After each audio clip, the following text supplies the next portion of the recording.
Prime Minister Modi was given a grand welcome on his arrival by the Indian diaspora in Bangkok.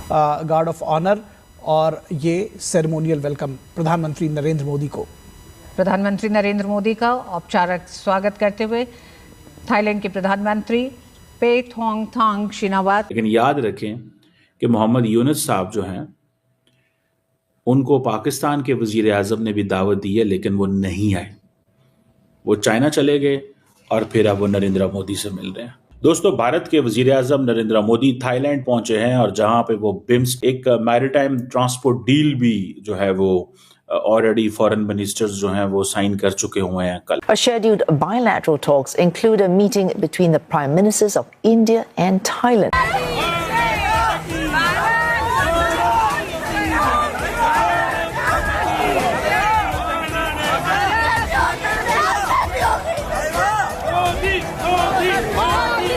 हमारे यहाँ बिजली बहुत महंगी है, हमारे यहाँ दीगर चीजें लॉजिस्टिक्स वगैरह बहुत महंगी हैं।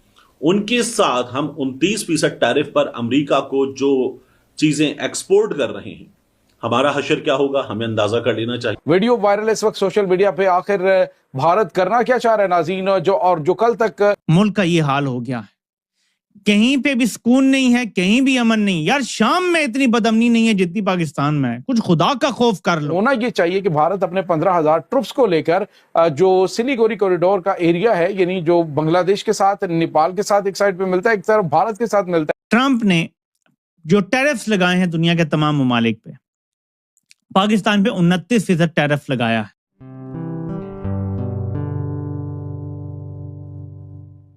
नमस्ते दोस्तों, जय हिंद। निक न्यूज़ भारत की रिएक्शन वीडियो में आप सभी का स्वागत है। तो दोस्तों, जैसा कि आपने शुरुआत की वीडियो में देखा किस तरह से प्रधानमंत्री नरेंद्र मोदी को थाईलैंड की राजकुमारी खुद रिसीव करने गई, जिसे देखकर पाकिस्तानी बहुत ही ज़्यादा चिढ़े बैठे हैं।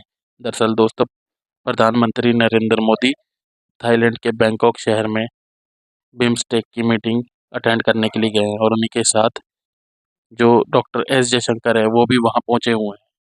और दोस्तों, जो चाइना में बैठकर मोहम्मद यूनुस ने भारत के खिलाफ बयान दिया, उस पर एस जयशंकर जी ने उसकी ऐसी क्लास लगाई है दोस्तों, उसको उसकी औकात याद दिला दी है और इतना बढ़िया जवाब दिया और कहा कि तुम जो हमारी 7 सिस्टर्स की बातें कर रहे हो, तुम्हें ये नहीं पता कि भारत के हाथ में वे ऑफ बंगाल की 7500 किलोमीटर की कोस्ट लाइन है।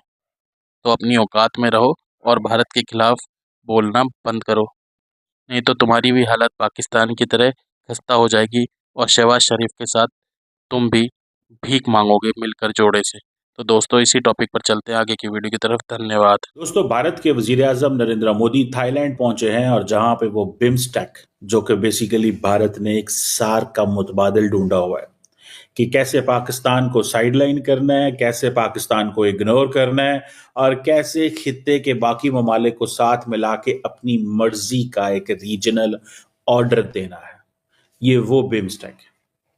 और आपको पता है कि बिम्स्टेक जो है इसकी जिन लोगों को नहीं पता उनका बताता चलो कि this is bay of Bengal initiative for multi sectoral cooperation, particularly in technical and economic areas. अब सवाल ये पैदा होता है कि ये जो बिम्स्टेक की मीटिंग है, इससे पहले बताता चलूं कि एक मैरिटाइम ट्रांसपोर्ट डील भी जो है वो ऑलरेडी फॉरेन मिनिस्टर्स जो हैं वो साइन कर चुके हुए हैं कल। और अब नरेंद्र मोदी पहुंचे हैं और वो जारी बात है इसको आगे की तरफ चीज़ें लेके जाएंगे। लेकिन सवाल ये है, जो सबसे इम्पॉर्टेंट चीज़ है कि नरेंद्र मोदी और मोहम्मद यूनुस की जो मुलाकात है वो मुतवक्के है। पहले ये कहा जा रहा था कि नहीं, नरेंद्र मोदी नहीं मिलेंगे।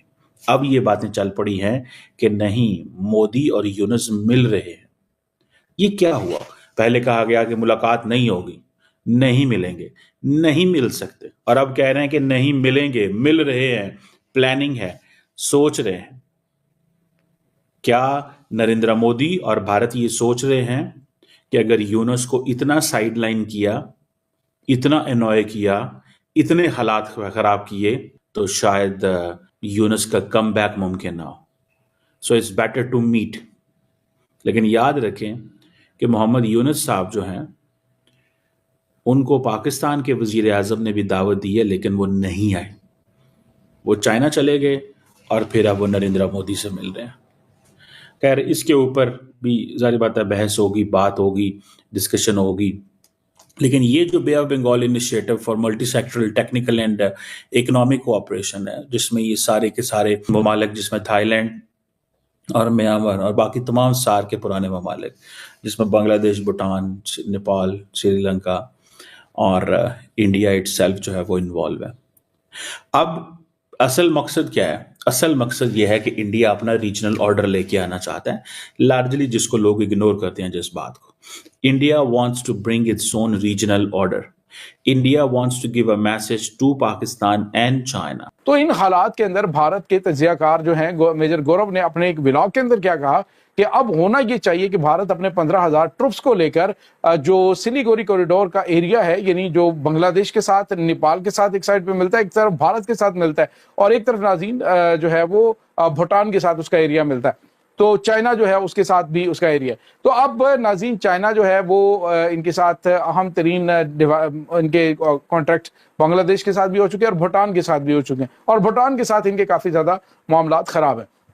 तो अब नाज़रीन हुआ ये है कि बांग्लादेश जो है वो शायद बांग्लादेशी फ़ौज जो है उसने थोड़ा सा उसको हाथ फेरा गया जी कि चलें अब पाकिस्तान के साथ किया तो बांग्लादेश के साथ भी दो हाथ किए जाएं, और प्लानिंग जो है इन्होंने इकट्ठी की हुई थी कि बांग्लादेश और पाकिस्तान दोनों में दाखिल हुआ। आखिरी चीज इनके लिए जो बुरी खबर है वो है ट्रंप का झटका। अमेरिकी सदर ने इस हुकूमत को ही नहीं, पाकिस्तान की, दुनिया भर की हुकूमतों को एक झटका दिया है।